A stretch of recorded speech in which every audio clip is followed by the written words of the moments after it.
we are. Can we fire with this cannon? No, we cannot. Okay. I wanna go. Can I bring this thing down? No. Okay. I wanna go to this cabin again, and I wanna discover new map location. The Silversmith's house. Go there now. Sure. Oh, come the fuck on! It's way too out there. All right. What the hell is this? Silver bullet making apprentice. Help yourself. Help yourself. The benchwork has a little bummer and a crucible for melting silver things and make bullet molds. Seems pretty straightforward. There's also a wire so you can smash silver bullets into needles if you wanted to. Don't have anything silver to make bullets into. Make needles.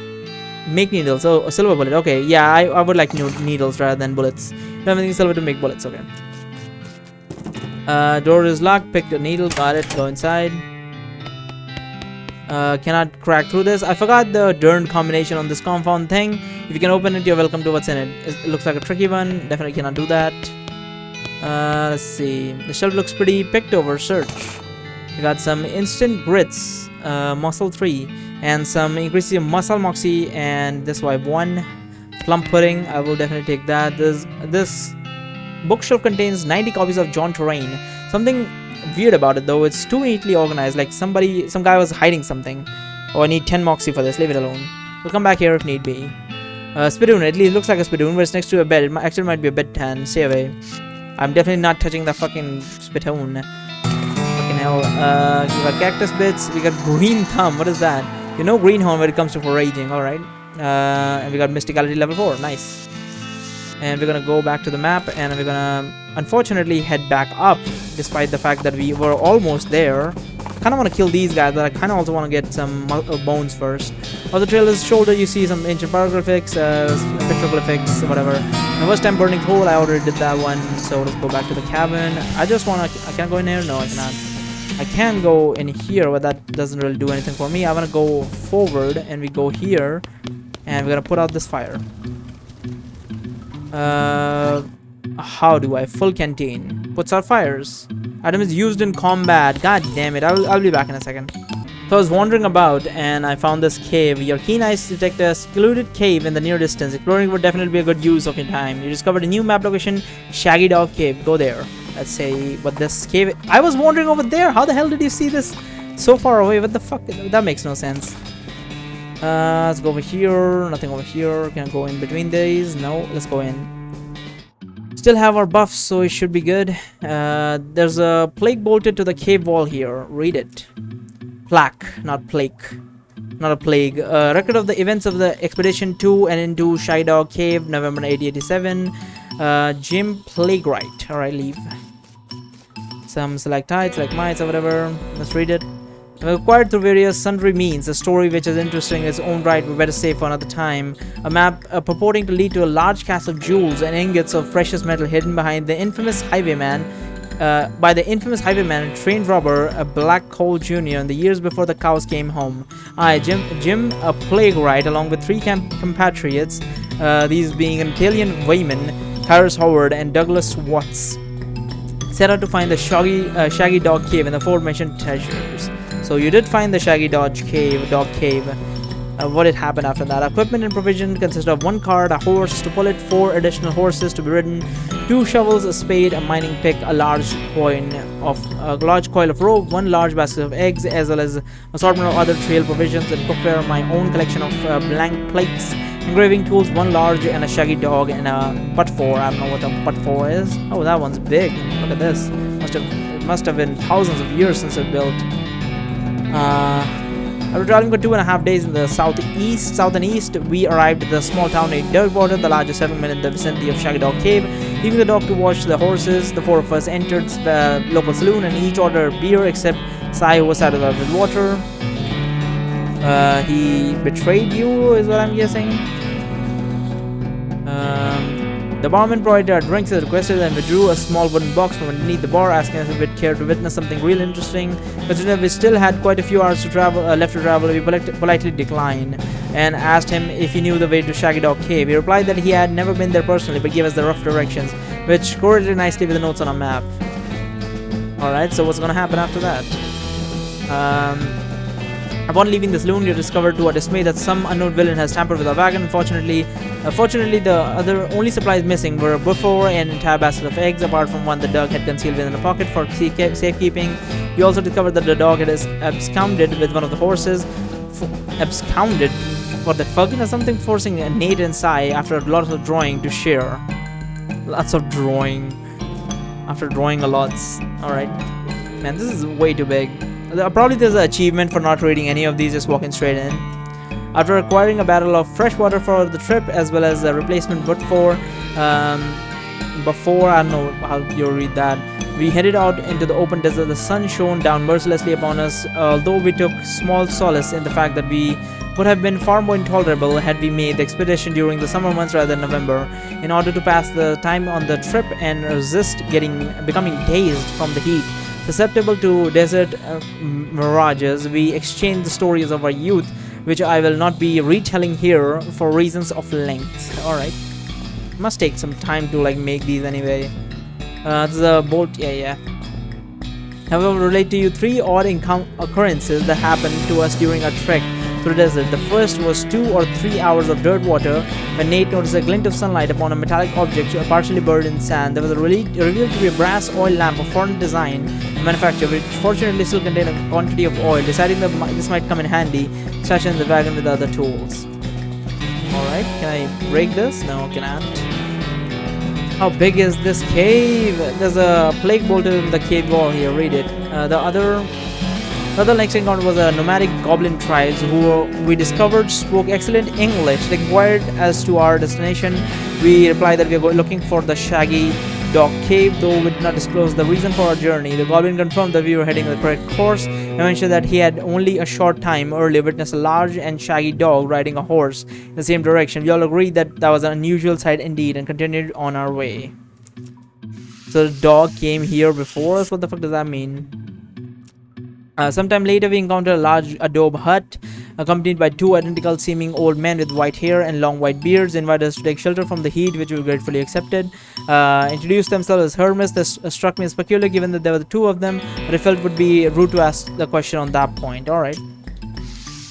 Let's keep moving forward. And there's another one. One of the hermits confirmed that we were near Shaggy Dog Cave. The other hermit confirmed what his brother said was true. They also commented that they had seen a large shaggy dog riding a horse in that direction. We all agreed that this was an unusual sight indeed. The hermits refreshed our water supply in exchange for our before, and we continued our way, excited to finally be nearing our goal. Alright, let me just cartwheel over. After 2 more hours, finally arrived at the Shaggy Dog Cave, carefully keeping our excitement in check lest we become incautious. We unloaded equipment, supplies from the wagon and took a brief respite in the cool shade of the cave entrance to celebrate our arriving. Dog unpocketed and shared the egg he had saved from our basket that had been stolen in the dirt water. Once we were rested, one egg you shared, 3 people shared 1 egg, 4 or 3 people, I don't know. Once we were rested, we decided the time had come to explore the cave. Or how big is this? Holy shit, my mouth's drying up. Discovered that we had neglected the pack, torches, lanterns, or any other light source with which to illuminate the cave. Declared that it was indeed fortuitous the native discovered the antique oil lamp during our travels. He gave the brass a quick shine and then lit the wick, and we were relieved to discover that it lit easily, provided a very adequate amount of light. And just snake on my way.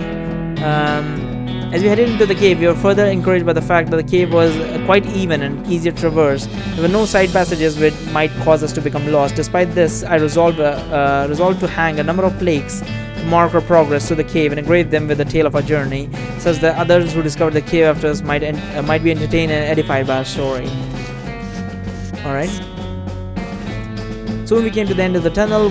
White, Nate, Sai, and Dog took turns with the excavation. I completed the last of the aforementioned plaques. It was a matter of perhaps an hour before Sai's shovel struck a wooden surface with a hollow noise. We hauled a traditionally styled treasure chest out of the hole, with great excitement. Alright, and what's next? The chest was locked with an ancient rusting iron lock pad, which easily broke away with a swing of our pickaxe. We opened the lid slowly. The flickering light of the oil lamp shone brilliantly upon jewels of every color, shining ingots or previously precious gems, just as promised with the legend of a black coal junior joyous at our triumph. We loaded the chest into our wagon and began the journey home. Thank you for reading. May your own endeavors be equally successful. Signed, Jim Playwright. I was hoping for something bad, but I guess not. It's a whole and completely empty one. Yeah, legitimately was thinking, well, I was not hoping, I was assuming that something bad's gonna happen and we gonna find them murdered at the end of this and we're gonna have to like fight and get jewels for ourselves or something, but I guess not. I guess not. I'm guessing these effects are supposed to be removed when you go back and rest. Otherwise, you never rest or never lose a fight. That should be fine. Let's go back. Come on. How long is this goddamn cave? Now I realize how long it was. Been in here for like 15 minutes or some shit. Come on. There's a partner. Can talk to her? Or does she have anything to say? Okay. The aristocrats. What? Forget. Okay. Let's get out of here and head to... Where should I head to?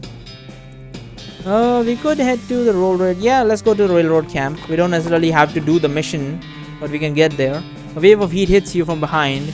You turn around to see a hell calf pawing the ground and eyeing you with ill intent. Its eyes, black and demonic eyes. Charge it. The jump on him. How much health does he have? 39. So let's use this first of all. Make sure we are protected. Let's do this. Maybe he'll just die in a single hit actually. 2 hits. Maybe. Nope, he will not. So it's a good thing I set this up because he will attack that and he will attack that and that should be fine. The bean golem is ridiculously OP. Moxia, putrid cowboy, which will sell 50 meat. We'll probably actually get a skill later that we can drink these things. But so far we don't need that. Susie, yeah, Susie has become stronger. Man, she's becoming way too strong. She's way too like far ahead of us. Let's go in. We cannot go in. What is still happening? Just be patient, dear. The old metal bull. Yep, the good old steel horse. Let's see. The guy should have never been put in charge of the switch. He's too busy playing with his watch to get any work done. Say that nice. Say that's a nice watch. Where'd you get it? Bought it from a gal that runs a store down south of here near old Bunville Mech something. Oh yeah, I know that store. Yep, real nice store, real nice watch. He goes back to fiddling with his watch. Leave him to it. She's not getting much track laid, but she's an expert whistler. She really is. I mean, that sounds nice. You approach the beleaguered-looking man with tiny glasses. Howdy there. Who's in charge of this outfit? If I'm being Daredevil, I'd say the fellow over there in the white hat is the foreman. He points at the man next to the huge pile of rocks. And if you're not, if you're not, what does that even mean? Then I'd say that paper-bagged idiot. Oh, if I was being Daredevil and if you were not being Daredevil, then I'd say that paper-bagged idiot over there in the absurd white hat is the fellow you're looking for. All right, thanks. Oh, he looking sad. Hi, are you in charge? I was wondering if there's anything I can do to help. You want to know something? I love trains, though. Ever since I was a little boy, huge, magnificent, roaring iron beast. They were magical to me, like dragons. When the opportunity arose to take on management of this rail line, I jumped on it like a shot. You know what I learned? What's that? Organizing and running one of these operations is the most amazing pain in the ass you'll ever imagine. You want to help? Congratulations, you're a new foreman. I'm going home to play with my models. Swell. Well, I'm the foreman now.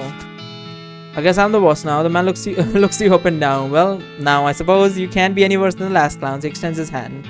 Name's me. I'm your assistant. What's the situation? But I'm sure you didn't miss seeing the giant pile of rocks blocking our path. The surveyors say there isn't any other suitable mountain pass, so we can't reroute around it. Even if we had the months it'd take. Any ideas? Well, by my calculation, we could dynamite it clear without too much trouble. Problem is, it'll take a lot of dynamite, a whole year's worth. I guess we used to keep that much on hand for emergencies just such as this one, but a pack of goblins stole it all. Sneaky little vermins. Alright, I'll get it back for you. Glad to hear. The goblins are holed up over in Gustavsson Gulch. It's a real rough place. You might want to spend some time getting the lay of the land, honing your fighting skill before you head there, especially if you plan to go in guns blazing. So there's a sneaky way to get in. We don't need that specific dynamite though. You can just lay your hands on it, be fine. So as long as there's enough of it, I'll look for it. Alright, that's fine. I think I'm gonna go... where is this thing that he just told me? Oh, this right there. Let's head to Coleridge Mine first. I'm gonna go there later after I'm done with these two Before you react to the sudden howling, a ghost train surges over a hill, roars past, just missing you. 3 skeleton trains, robbers arrive just behind it, barely avoid colliding with you by pulling back hard on the reins. The train vanishes in the distance. The robbers seem really annoyed by your interference. Attack them.